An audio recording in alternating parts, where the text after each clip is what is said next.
हमीरपुर के बाल स्कूल खेल मैदान में राज्य स्तरीय पूर्ण राज्यत्व दिवस समारोह का आयोजन किया गया, जिसमें बतौर मुख्य अतिथि मुख्यमंत्री सुखविंदर सिंह सुक्खू ने शिरकत की।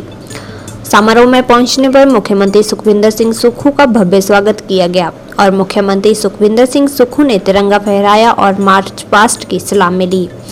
कार्यक्रम के दौरान प्रदेश की संस्कृति की झलक को दिखाते हुए झांकियां भी निकाली गईं। इस अवसर पर उप मुख्यमंत्री मुकेश अग्निहोत्री, कैबिनेट मंत्री हर्षवर्धन, रोहित सिंह, अनिरुद्ध सिंह, विधायक आशीष शर्मा, राजेंद्र राणा, इंद्रदत्त लखनपाल के अलावा अन्य गणमान्य मौजूद रहे। समारोह के दौरान विभिन्न स्कूलों के छात्रों व अन्य कलाकारों ने रंगारंग प्रस्तुतियां देकर भी समा बांधा और शानदार परेड करने पर पुलिस होमगार्ड के जवानों को प्रशस्ति पत्र दिया गया, तो उनके साथ ही स्वतंत्रता सेनानी परिवारों को भी शॉल टोपी भेंट कर सम्मानित किया। मुख्यमंत्री सुखविंदर सिंह सुक्खू ने कहा कि मुख्यमंत्री बनने के बाद देश के पीएम से मुलाकात करने का दायित्व रहता है, लेकिन पिछली बार कोरोना पॉजिटिव होने से नहीं मिल पाए थे। उन्होंने कहा कि पीएम मोदी से मुलाकात हुई है और हिमाचल के विकास के लिए बातचीत भी हुई है। उन्होंने कहा कि पीएम मोदी को हिमाचल आने का न्योता दिया गया है। मुख्यमंत्री सुखविंदर सिंह सुक्खू ने कहा कि ओल्ड पेंशन स्कीम को देने के लिए पूर्व भाजपा सरकार आनाकानी कर रही थी, लेकिन कांग्रेस सरकार ने ओल्ड पेंशन स्कीम को देकर सामाजिक दृष्टिकोण से जुड़े मामले को पूरा किया है। उन्होंने कहा कि वित्तीय कोष भाजपा सरकार ने 75,000 करोड़ रुपए का कर्जा छोड़ा है, जिससे अब मुश्किलें तो होनी ही है। उन्होंने कहा कि 900 संस्थान को खोलने के लिए जयराम ठाकुर में दैवीय शक्ति आने पर सैकड़ों संस्थान खोल दिए थे और चुनावों से पूर्व इतने संस्थान खोलना कहाँ उचित था। उन्होंने कहा कि अगर इन संस्थानों को डी नोटिफाई नहीं करते तो 5,000 करोड़ का कर्जा हो जाता। उन्होंने कहा कि हिमाचल को देश का सबसे सुंदर प्रदेश के तौर पर विकसित करना चाहते हैं और आने वाले समय में भी कड़े फैसले करने पड़ेंगे। सीमेंट कारखानों के विवाद पर मुख्यमंत्री ने कहा कि उद्योग मंत्री के साथ इस बाबत पर बात हुई है और समाधान निकाला जा रहा है। उन्होंने कहा कि हिमाचल के ट्रक ऑपरेटर प्रदेश के स्थानीय निवासी हैं और उनके परिवार का ख्याल रखना सरकार का दायित्व है। उन्होंने कहा कि किसी भी प्रकार के शोषण से बचाना सरकार का दायित्व है। उन्होंने कहा कि सरकार ने ट्रक ऑपरेटरों से बात की है और हिमाचल के ट्रक ऑपरेटरों का ध्यान सरकार रखेगी और आजीविका चलाने वाले किराया निर्धारित किया जाएगा और नीतिगत फैसला जल्द लिया जाएगा। हमीरपुर स्थित कर्मचारी चयन आयोग में धांधलियों पर मुख्यमंत्री सुखविंदर सिंह सुक्खू ने कहा कि इस संस्थान की जांच चल रही है, लेकिन प्राथमिक रिपोर्ट बड़े चौंकाने वाली है। कि मुख्यमंत्री बनने के बाद एक मेरा दायित्व होता है कि देश के प्रधानमंत्री से मुलाकात की जाए। पिछली बार जब मैं मुलाकात करने गया तो मेरा RT-PCR टेस्ट हुआ और मैं कोरोना पॉजिटिव हो गया, तो मैं उनसे मिल नहीं पाया था। तो इस बार मैं माननीय देश के प्रधानमंत्री नरेंद्र मोदी जी से मिला, बड़ी सार्थक चर्चा हुई।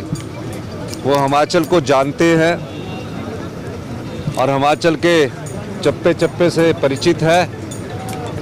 मैंने उनसे सिर्फ यही कहा कि आप हिमाचल आइए और हिमाचल आने का उनको न्योता दिया।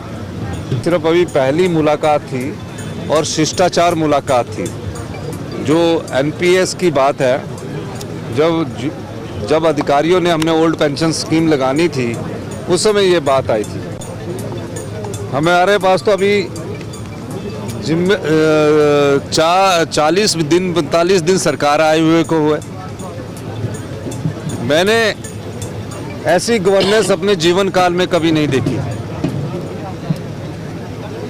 जब हम ओल्ड पेंशन स्कीम के बारे में अधिकारियों से चर्चा कर रहे थे, ये वही अधिकारी है जो ओल्ड पेंशन स्कीम देने को मना कर रहे थे और हमने जब उनके साथ सार्थक चर्चा की तो हमने अपने सरकारी कर्मचारी, सरकारी अधिकारी जो 1,36,000 के करीब है, बोर्ड, निगमों, सोसाइटी, सबको एक मुश्त फैसला किया कि हम अपने इन सभी लोगों को ओल्ड पेंशन देंगे, क्योंकि ओल्ड पेंशन के मेरा मानना ये है, ये एक मानवीय दृष्टिकोण है और सामाजिक सुरक्षा से जुड़ा दृष्टिकोण है, ताकि वो अपना जो वृद्ध बुढ़ापा है वो आराम से काट सके उनके पास ये विश्वास रहे कि हर आने वाले प्रत्येक महीने में उन्हें सरकार की तरफ से एक अश्योर्ड इनकम होगी। इस दृष्टिकोण से हमने ओल्ड पेंशन स्कीम का फैसला किया।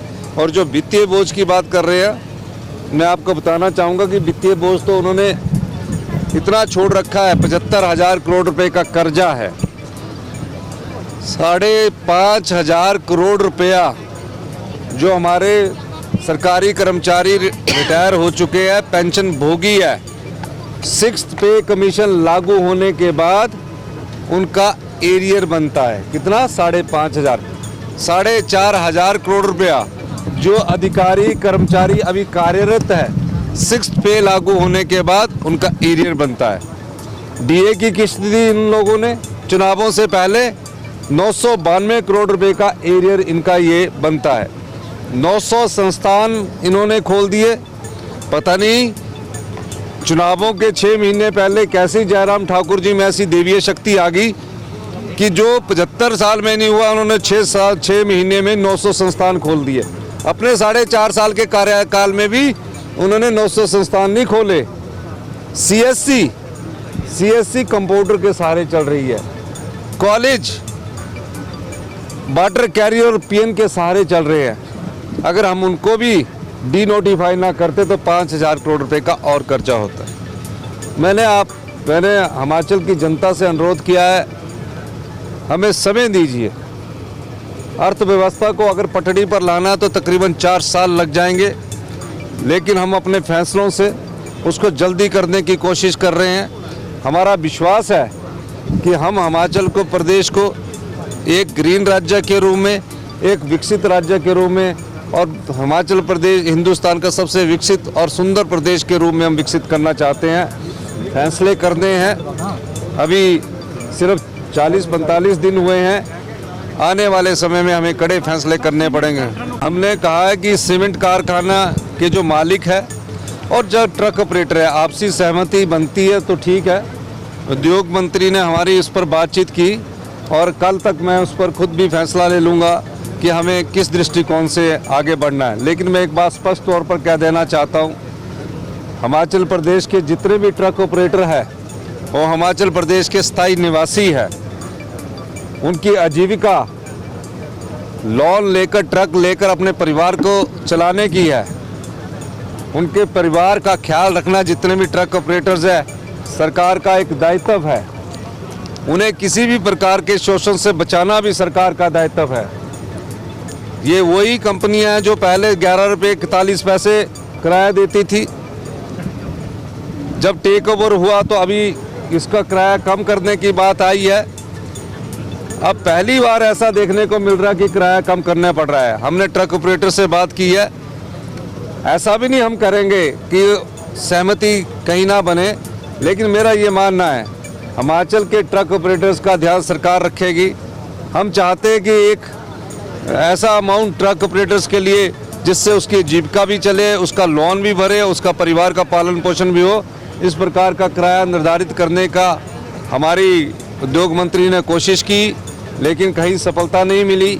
दोनों पक्ष झुकने वाले नहीं लगे। लेकिन हम चाहते हैं कि हमारे ट्रक ऑपरेटर्स का जो उद्योगपति यहाँ सीमेंट लगा कर रखे, उनका ख्याल रखे। इस दृष्टिकोण से आने वाले समय में अब उद्योग मंत्री मेरे को रिपोर्ट सौंपेंगे और हम कोई ना कोई नीतिगत फैसला इस पर जल्दी कर लेंगे। बढ़ रहा है कि कुछ ऐसी जानकारियां आई है जिनके एग्ज़ाम भी निकल चुके हैं, रिजल्ट भी निकल चुके हैं। उस प्रकार की भी कई जो नौकरियां हैं उनके बारे में पता लग रहा है, और जो अगले पेपर है वो भी निकल चुके हैं। तो जब किसी संस्था पर एक बहुत बड़ा घपले की बात आ रही हो, उस दृष्टिकोण से अभी इंक्वायरी चल रही है। इंक्वायरी के बाद ही मैं कुछ कह सकता हूं, लेकिन प्रीलिम्स रिपोर्ट जो आई है बड़ी चौंकाने वाली है। सर क्या